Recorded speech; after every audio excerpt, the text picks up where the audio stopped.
So why is yeast so expensive? Well, it is expensive if you're only using the yeast once, right? So if you are throwing yeast in, you make your beer and you throw that yeast out, it becomes a really expensive proposition. Most brewers are throwing the yeast out before it's really hit its straps and it's making great beer, which is a real shame.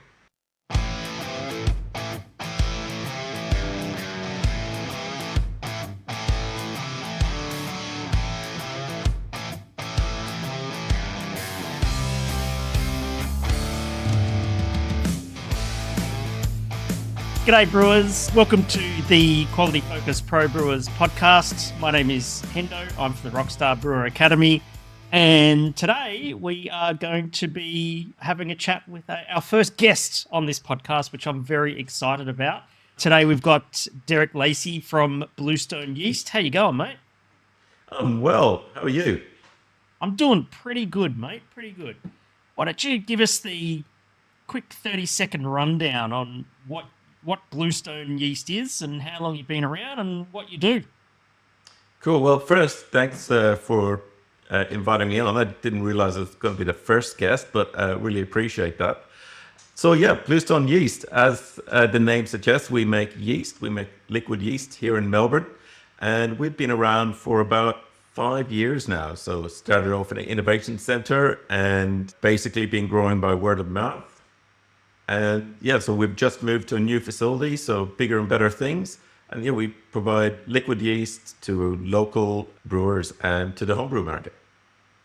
That's amazing. Now, for our American friends who listen to this podcast, the thing that you got to understand about the Australian yeast market in the brewing industry is that liquid yeast is actually pretty new. How long have you been around now? It's like, is it 5 years or so? Yeah, 4 or 5 years, but like the first 2 years, we were basically had about 10, 15 customers. So, I don't know if it counts, but yeah. And yeah, that's right. Liquid yeast is relatively new to the Australian market. Those brewers that did know about it were flying it in from the US, and it was getting here in pretty poor quality. And that's why we set up a local lab here in Australia to get over that pain point of paying thousands of dollars of liquid yeast, 30% of it that costs us in transport. And then when the product arrives, it's being held up at customs, it's got warm, it's half dead, it's a disaster. So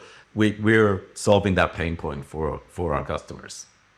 Yeah, awesome, awesome. Exactly. And you've done an amazing job of that, I must say. So today we're going to talk about yeast in the context of a commercial brewery. One of the things that I have found over the years in dealing with all the different professional brewers that I deal with out there is that there is a distinct lack of the use of liquid yeast in commercial breweries. So why is yeast so expensive? Well, it is expensive if you're only using the yeast once, right? So if you are throwing yeast in, you make your beer and you throw that yeast out, it becomes a really expensive proposition. And there's no need to be throwing your yeast out at the end of every brew. We recommend that our customers are reusing their yeast up to 7 times. And we know that the second, third, fourth brew with that yeast, that's when you're getting the best beer. So potentially, most brewers are throwing the yeast out before it's really hit its straps and it's making great beer, which is a real shame. But yeah, so it shouldn't be expensive, is Yeah, the bottom indeed, line. because I think that the thing that I find with a lot of professional brewers out there is that those brewers who solely use dry yeast, now not to discount dry yeast or anything like that as being a bad thing. Like if you've just built a brewery, you've just opened, you've got so many other things to worry about. Dry yeast is definitely the way to go, in my opinion. But there, there comes a point where the brewer starts to have this mental perception that yeast is just this powder that you pour into the wort at the start of fermentation, and then miraculously beer happens. But it's not that. It's like it's a living thing. So and it's something that's to be nurtured in a brewery and that sort of thing. So what do you think Yeah. is stopping a lot of brewers from going down the path of using liquid yeast and repitching it and making better beer or cheaper beer out of it? Look, I think definitely that the number one hurdle we find that our brewers face is basically fear, right? They're scared of change. And I get it because I don't like change either.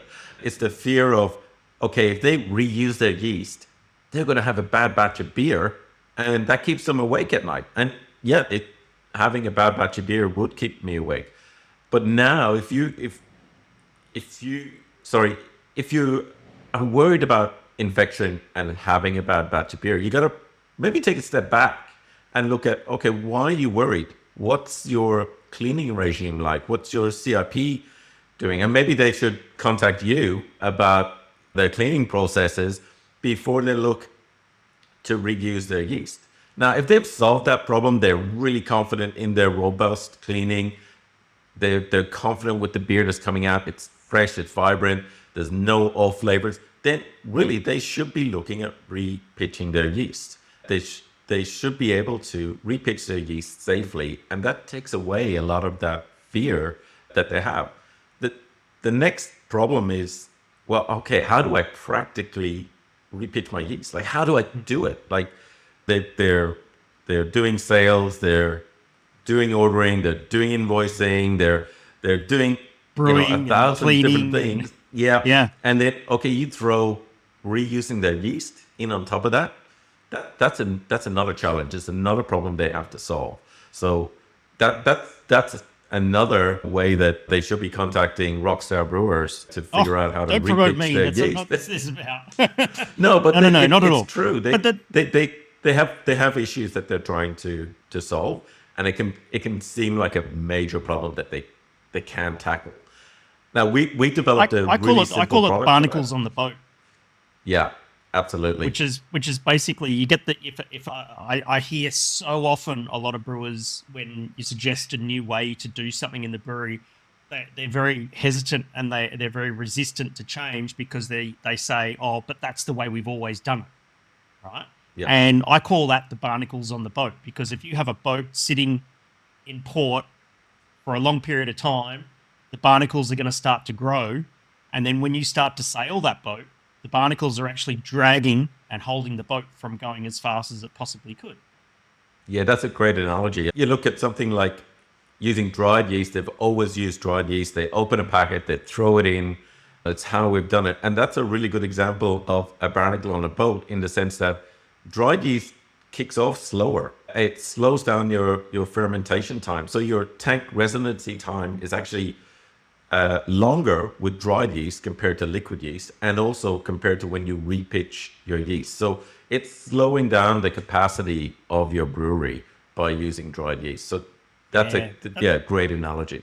That's one of the things that I'm pretty massive on, is the tank residence time thing. The last episode that we recorded was all about beer carbonation and the fact that a lot of brewers take about 5 days or so to carbonate a beer. How much time can you save? Let's say your typical pale ale, IPA type beer, for as an example, because all yeast behave differently. What tank residence time reductions could I realize from repitching yeast? So the feedback we've gotten from a bunch of our brewers is that they save about 30% time in their tank residency time. Now, that was one of the best decreases in tank residency time we've seen. So I like to promote that one.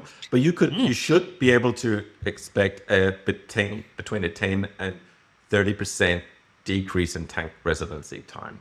Now, what does that really mean to a brewery? Well, actually, that potentially means a 30% increase in your brewery's production capacity, because you're turning over those tanks faster and you're able to get more out of your equipment. And that was done. And you don't have to spend no capital expenditure either.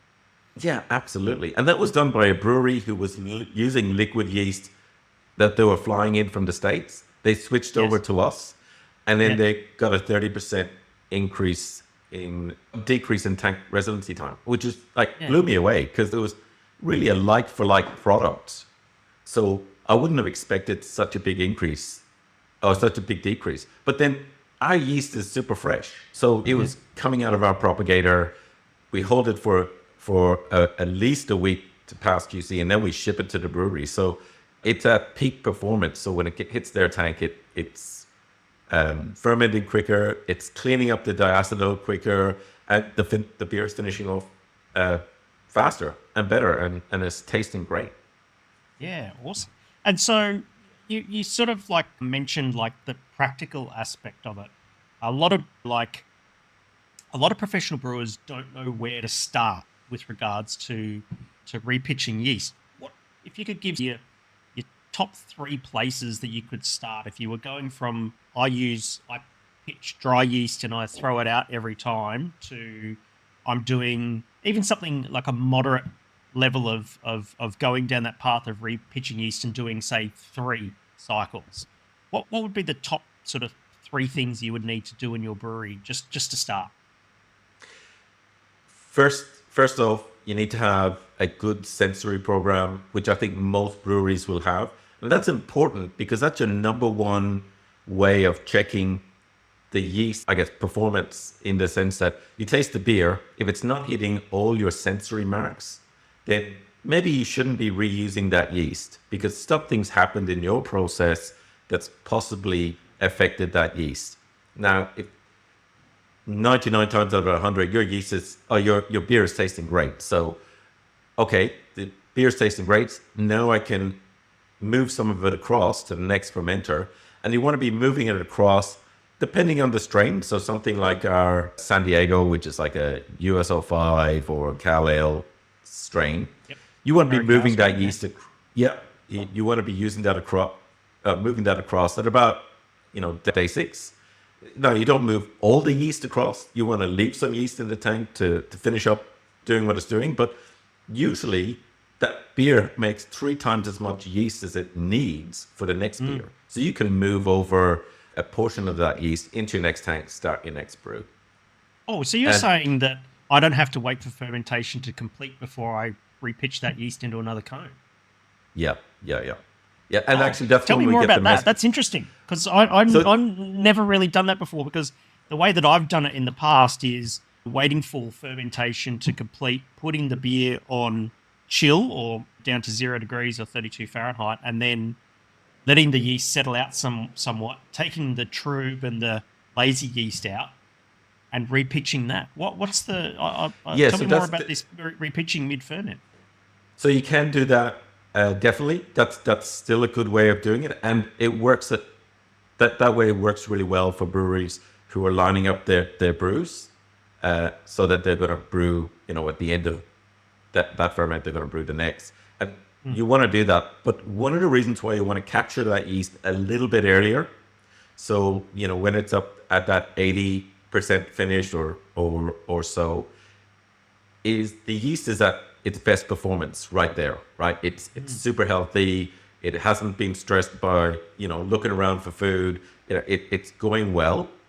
And so you can take a portion of that yeast, move it over, and it's kicking on. It's doing its thing. It hasn't started to hibernate and go, okay, there's no more food around. I'm gonna shut down and wait for more food. So you're gonna get it performing a little bit faster in the next tank. So if I take yeast out of a active fermentation to repitch into another tank, is there any impact on the tank that I'm taking the yeast out of? So if I'm taking cells out of a tank, for example, as it's heading up towards a diacetyl rest, am I going to slow down the diacetyl rest from happening? No, you shouldn't slow it down because there is sufficient yeast there to finish off the beer. Obviously, you don't want to take all the yeast out. Absolutely, you have to be careful, but you want to be taking out enough for your next brew, which is probably about a quarter to a third, depending on your brew size, and then you're leaving all the rest in there to finish its job. Yeah, gotcha. Okay. Yeah, that's interesting. I've genuinely never done that way before, and I've never heard it that way, because I can think that would be actually give you some flexibility around your production schedule, right? That I think that might be one of the constraints that might stop brewers from going down the path of repitching yeast, because they feel like they have to wait for a tank to finish fermenting, to crash chill it, then they're going to harvest it, then they've got to brew. But I guess if you have a longer time frame, a longer window where you could harvest the yeast, and I'm sure you would want to create some consistency around that so you get some consistency in the beer outcome, but it certainly gives you a much more flexibility. Yeah, and it does really depend on the beer that you're pushing across, because you're going to be pushing across some of that beer across with your yeast because it might not be as concentrated. We're not talking huge numbers. We're talking like an extra 10 or 20 liters, maybe. Percentage-wise, it would be tiny. Yeah. Obviously, if it's a dark beer, you're not going to repitch that into a lager, for example. Yeah. But maybe if you're first starting out to repitch your yeast, maybe let's not go to the advanced level. Let's take a step back and do that process that you talked about, where you're going to crash a beer, get rid of the true, harvest your yeast, and then repitch it. So you can do that a couple of ways. You can just get rid of the true, put your connections, then push some yeast across to your fermenter. So called cone to cone. That probably one of the most popular ways to reuse your yeast, because you're not worried about storing the yeast. Was my keg clean? Was the vessel I'm storing it in clean? All those sorts of things. You're just pushing it straight across and you're good to go. That's the best way. That's probably the first starting point, I think. And then how much do you push across? That probably about a third of the yeast that you've used, that's going to come out of your fermenter. Now that can be hard to figure out. So there will be a bit of trial and error. Oh no, it's not hard at all. It's really easy. Okay. Do you want to know? Yeah. Do you want to know how to calculate it? Absolutely. So it's really cool. So Matty Wolf, one of my good mates and one of my teaching partners at the TAFE Queensland, he said this thing to me. He said, if you've got 1.5 triclover and typical brewer's hose for 1.5 triclover, 1 meter is 1 liter. Oh wow. Yeah. Sorry, American non-metric brewers, but here we are. Metric wins again. Freedom units. Yeah, who knows? 1 foot is 0.27 of a gallon. Yep. Who knows? But yeah, one meter is 1 liter. So so what you can actually do is on that hose on your work line between the tank that you're harvesting from and the tank that you're brewing into, if you know that you need 5 liters of yeast, well, you can set up the bypass and a sight glass on both ends of that, between those two tanks, and you can see the transition from wort to yeast and yeast back to wort, and you know that you're going to get that 5 liters of yeast slurry from one tank to the next. Oh wow! Yeah, that's just pretty clever. No flow meter required. So yeah, and so if you needed 10, you just do that twice. You could do it twice, exactly. Yeah. So you could start your knockout, pull some yeast through, look at the sight glasses, stop, send some more wort through, stop, pull some more yeast through. There's 10 liters. Exactly. I love it. I love the low techy sort of aspect to that, because it means that anybody can do it. Anytime you don't need to go and buy something expensive just to make something work, I'm a massive fan of, and that sort of thing, right? Yeah. So speaking of equipment, now we've established that you don't need a flow meter in order to do cone to cone repitching. If there was a brewer who was going down the path of repitching yeast for the first time, what's some of the basic equipment they would need to make that happen?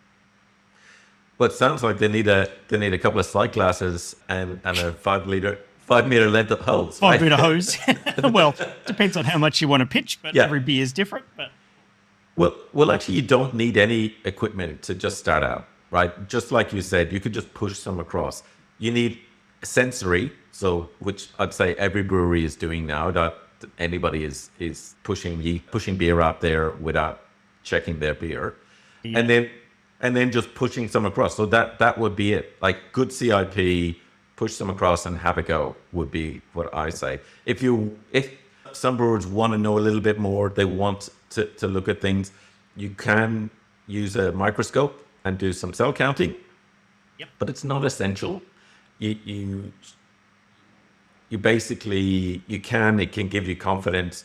You can count cells. You can look at viability. So you just use some tripanel blue or methylated meth Yep, blue methylene blue. to do Yep. to look at some cell viability, which can be good to do to make sure that everything's going well in tank. That you got a high viability count. You can push it across, and that's really about it. Now, if you want to store your yeast, like you've got a few days between this tank finishing, the next brew starting, it's a Friday, whatever, you can use like a converted kick, so a yeast brink to do that. Or we've got this clean pitch system, which is basically just a hose that screws onto the end of a sanitized, a sterile container.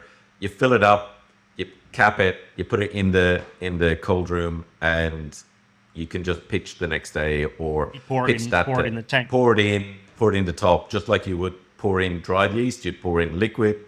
The good thing about that is because it's clear, and depending on the strain, it settles out. You can see basically how much yeast you have in your container. So if you're worried about maybe the yeast didn't settle out, and you're worried that maybe you haven't pushed over a high concentration of yeast into that fermenter, you could harvest it, leave it in your cold room overnight. It'll have settled out, and you can tell how much yeast you have based on how many centimeters of settled yeast you have. Yes. Yep. Yeah. Okay, so because these containers you're talking about are known volume, and you can.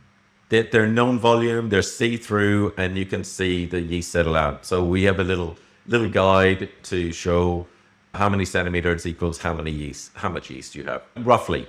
Roughly speaking, yeah. Yeah. It's interesting because, like anything, you can like anything in a brewery, you can start with the basics and just be doing the job, right? That's and right. Is it? Yeah. I find that a lot of brewers they don't even start because they think that they need a Porsche. They need the Porsche of yeast husbandry systems in their brewery. Yeah. But in actual fact, what they need is a ute. And I just realised there are Americans listening, so that a ute is a pickup truck. And if you're a South African brewer, it's a bakkie, right? So having a pickup truck as opposed to the Porsche, there is nothing wrong with that, and you're going to be repitching yeast absolutely fine. Yeah. I guess it's only when... I was going to say, it's only when you get to that point... Yeah, go on. Yeah, they only really need a skateboard. They don't even need I think you can do it, like you said, very low tech with a hose and some sight glasses, right? That's where they should start. Even just do a small batch of something. Yeah, absolutely. And there's so many other brewers I talk to as well. They're like, oh, I'm not repitching yeast until I get the Oculize system and all that sort of stuff. Yep. They want to spend thousands of dollars on equipment just before they even start. But none of that is really relevant. You can just put the yeast across. If you've got good plant sanitation, good CIP practices in play, that you can at least start. And only then when it comes to later, when you want to dial in that last sort of 5 or 10%, go and get yourself a microscope and a hemocytometer and some methylene blue. Like the really good thing I think these days is that optics have become so cheap in the last sort of 5 to 10 years. The microscope that I have downstairs in my garage, in my home brewery, I got it off eBay. It was $400, and it comes with a digital camera, and it hooks up to my computer, and I don't even have to... Yeah, it was amazing. And that is amazing. And it's like, and it does the job. I can count yeast cells. The only thing I would suggest, though, Derek, mate, is don't skimp out. If you're going to buy a hemocytometer, don't buy a cheap $5 or $10 one on eBay. Because I did that once, and you know what happened with the thing? The fucking lines weren't parallel.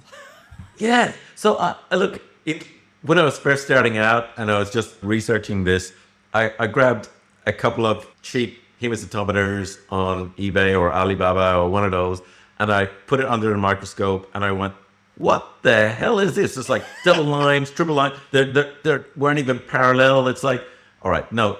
You're 100% right. You gotta buy a good hemocytometer, German ground glass. Yes, because with the mirror and the mirror backing on it, which I think I find really good. And so the ones that I buy from Labco here in Brisbane, they're $150 Australian. right? Yeah. And so we're not talking a huge amount of money. So $300 or $400 for a microscope, $150 for a hemocytometer, $500, and you're counting yeast. It's so easy. But it's so easy for somebody to fall into a trap and go, why would I pay $150 for a hemocytometer when I can get one for $5 on eBay? And the reason you don't do that is the way a hemocytometer works. It's a known volume underneath the glass, underneath the microscope, that you're counting a known volume, very, very precise. And then you're tightening that up to the volume in your tank. So yes, even a precise. 0.1% off in that hemocytometer has a huge effect when you're timesing by tens of thousands of millions, right? You're just amplifying that error, basically. 100%. And that's why you just spend the small investment in a good quality hemocytometer. It repays. It's the most expensive thing you've got to go and buy, and it's just like you don't skimp out on it and that sort of thing. Well, speaking of the, go on. I was going to say, and really, that's only for the intermediate yeast repitchers. The beginner doesn't even need to go down that road, right? They can just have a go. You got your hose. There you go. It's easy. You gotta. So, yeah. Speaking of the cost and that sort of thing, right? And so, I'm not going to. As I said before, dry yeast has a place in a brewery, particularly when a brewery is new and starting out, and there are a lot of other things to be worried about in the brewery when you get your first batches of beer out. And dry yeast has its advantages in that, like fermenters, like they basically say E2U, easy to use, and it 100% is, right? It's very easy to use. It's very convenient, but you pay for that convenience. And if we talk about sort of like, if I was going to take your product in a 10 hectoliter tank and I was going to pitch it once and then dump it at the end, that would be a very expensive proposition, wouldn't it? Absolutely. That would be probably 3 times more expensive than if you use dried. And just on dried yeast is a good product, right? It makes good beer. It's really convenient. It's shelf stable. Every brewery should have some dried yeast as a backup, even if they're using liquid, right? Absolutely. Just it sits on the shelf. You do not have to worry. You know that you have your dried yeast as a backup because if something always happens, you need it. It's a really good product, but it's very boring in flavor. I shouldn't say boring. You've got a limited range in terms of flavor. Yes, and also it's a little bit not every slower. Not every yeast strain is available in its dry form. Yep, and so absolutely. As opposed to if you go down the path of liquid yeast, or let's say I'm a head brewer of a brewery and I have a particular strain that's not used in other breweries, I can bank my yeast strain with you and you can prop it up whenever I need it, that sort of thing. Absolutely. And we do offer that service for a number of our breweries. We buy a bank for them, and we don't charge extra. We just charge them for the amount for our normal amount.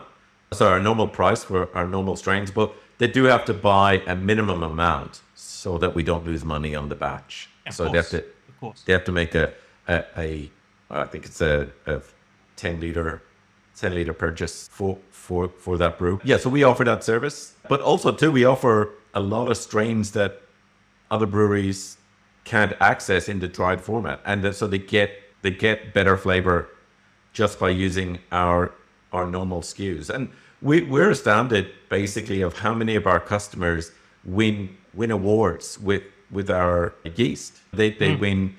They're making gold medal winning beers, or they're becoming champion brewers, or they're winning champion lagers, or and all because it's not that we're amazing. It's the yeast is fresh and it's different to what every 95% of the other breweries are doing. So you've got a point of difference with liquid yeast, because you know that 95% of the brewers in Australia are using dried yeast, which is really different to the US, where 70% of brewers over there use liquid yeast. Yeah, right. That's probably a bit of a transition thing, because the liquid yeast market locally here is quite new and that sort of thing. Yeah. let's talk about it in terms of like the cost savings you can realize from repitching yeast. So, for example, your typical dry lager yeast strain at the moment for a 500 gram brick of it, you're going to be paying $150 Australian. So let's call it $120 US and that sort of thing. And if you pitch it at the rates in which they say, 100 grams per hectolitre, 100 grams per barrel, as far as a 50-litre keg or a half barrel keg goes, you're talking about $15 Australian or $12 per keg, right? And so I've done some rough numbers there, and I found if you repitch 3 times, you can get the cost down to a couple of bucks a keg. But if you do 6, I think 6 is pretty reasonable. You say 7, I say 6. Let's call the whole thing off. My calculations is you can get the yeast cost for a keg of beer from $15 down to just 40 cents. Wow. Yeah, that's it's huge, phenomenal, isn't it? You know? And when you think about it that way, how healthy would your brewing business be if you could shave $14.60 off per keg of beer that you produce? And if you're doing cases of cans and that sort of thing, it's around the $2 to $3 mark off a case of beer. That's huge. Big numbers. And that's money in the brewer's pocket. It's back in their pocket, back that they can invest in equipment or maybe go on a holiday. Who knows? But yeah, it's money back in their pocket. And so when brewers look at liquid yeast, they just look at the price of liquid yeast compared to dry. And we are expensive when you just look at a one brew process. But if you're repitching your yeast, on the third repitch, you're at the same price as dry. And then you're also saving after that less than dried. And the other thing too is our QC is more strict than dried. So we know that our yeast is cleaner. So it gives you that confidence that liquid yeast is cleaner than dried yeast. So it gives you the confidence to repitch. And that's the advantage of liquid over dry in terms of that contamination. Them words, mate. No, and it's not. It's just fact, right? We've done the tests, right? We played out ours, we played out theirs, and we're like, it's like, it's just we have to be that strict with our QC, and that a lot of it's due to the way that the yeast is dried, right? It's in these mass drying machines that you cannot keep it 100% sterile because it's just the nature of too much.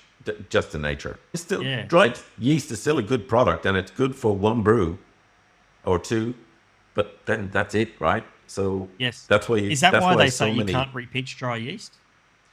I think that's one of the reasons, right? Is that that bacterial load is just too high for when you're repitching. Now, don't get me wrong. Some brewers will repitch dried yeast a couple of times. That they're on risk, but that's why. Such a high proportion of the American brewers repitch liquid yeast because they have the confidence that liquid product is at a higher QC than the dry product. And you said before that you propagate the yeast in your lab and then you sit on it for QC purposes for a week before you send it out the door to your clients. Yes. Doesn't the yeast like die when it just sits there for a week doing nothing? No.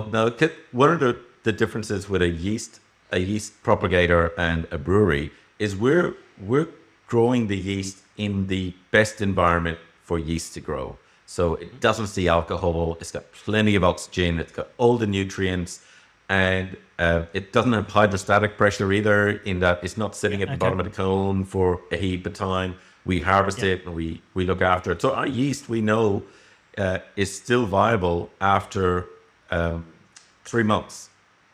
We can store it for up to 3 months. Now, we have a cutoff of, about 2 months. We don't like to ship it out after that. It's still fine. And we will ship it if we know the brewer is going to use it straight away. Because once we ship it, we don't know how long it's going to be in that brewer's cold room. Right, we want it in tank as soon as possible. So we try and encourage the brewers to give us enough lead time that we can go, okay, we're shipping it on Monday. It's going to be in your tank on Wednesday. You're going to have beer pretty soon after that. So we like to shorten that lead time. So we hold it for a week because we're running QC on it. So we're running aerobic plates, anaerobic plates, lots of different selective media to look for wild yeast or STAT1 positive yeast or lacto or whatever, because nothing leaves our lab that hasn't gone through all that QC, because one contamination kills our business. Like so you live and die by QA and QC in your operation. Yeah. And we have disappointed breweries where, in the sense that we've said we're going to deliver and something's happened and we've had to call them up on a Friday and say, hey, it's failed QC. We cannot ship on Monday.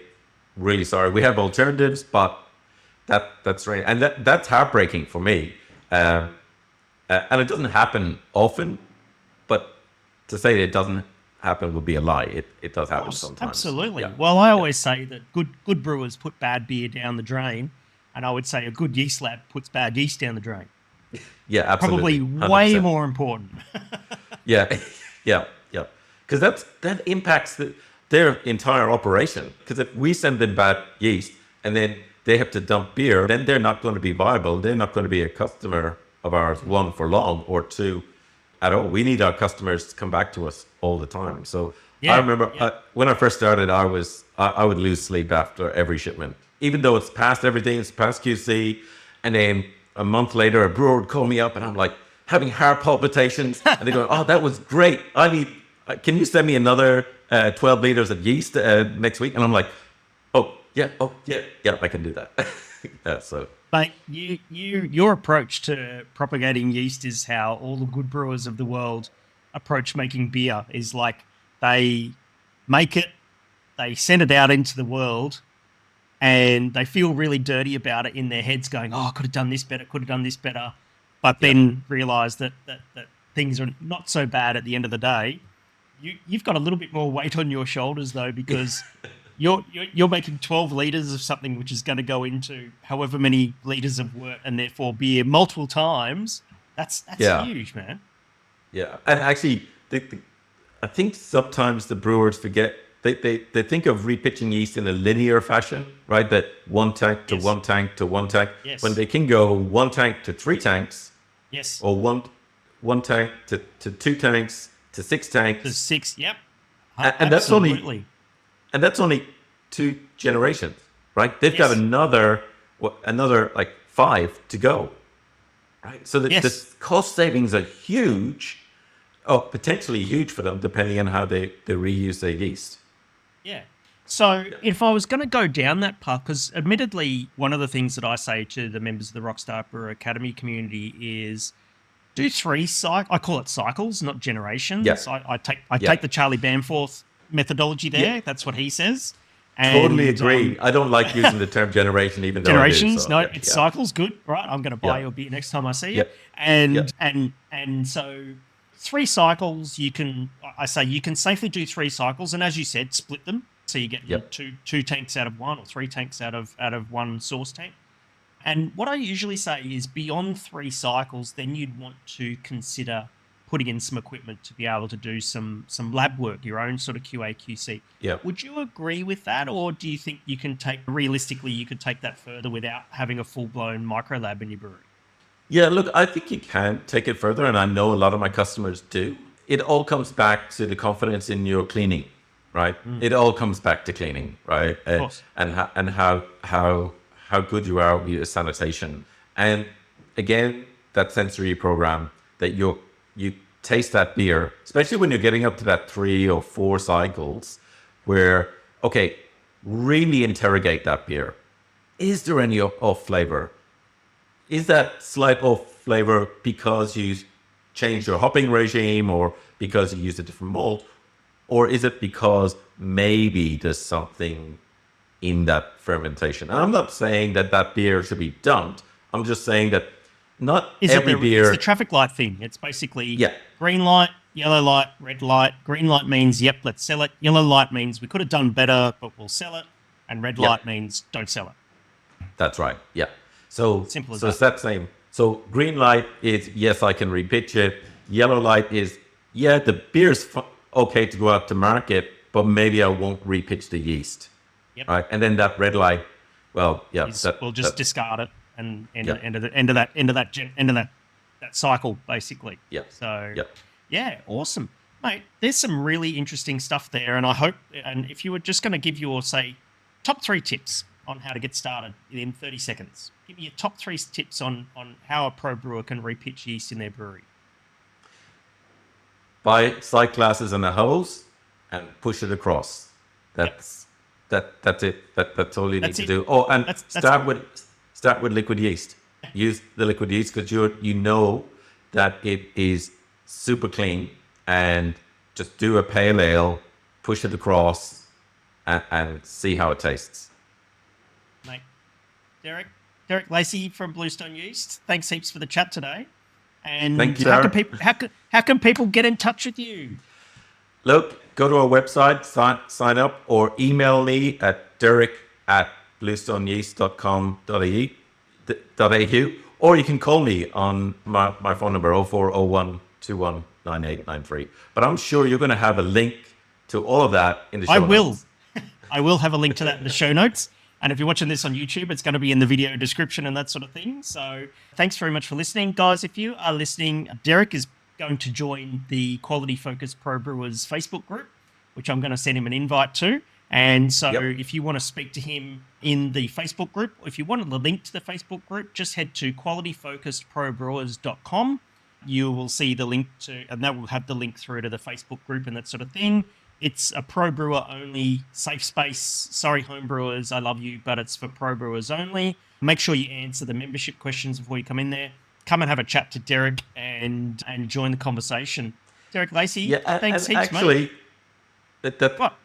Thank you. But quickly, you know what? Your pro brewers could book a one-on-one meeting with me. I'll send you a link, and they can just book a one-on-one meeting with me if they want to have a chat also. So definitely the Facebook group, but also we can add a special for Rockstar brewers if they want to book a one-on-one meeting.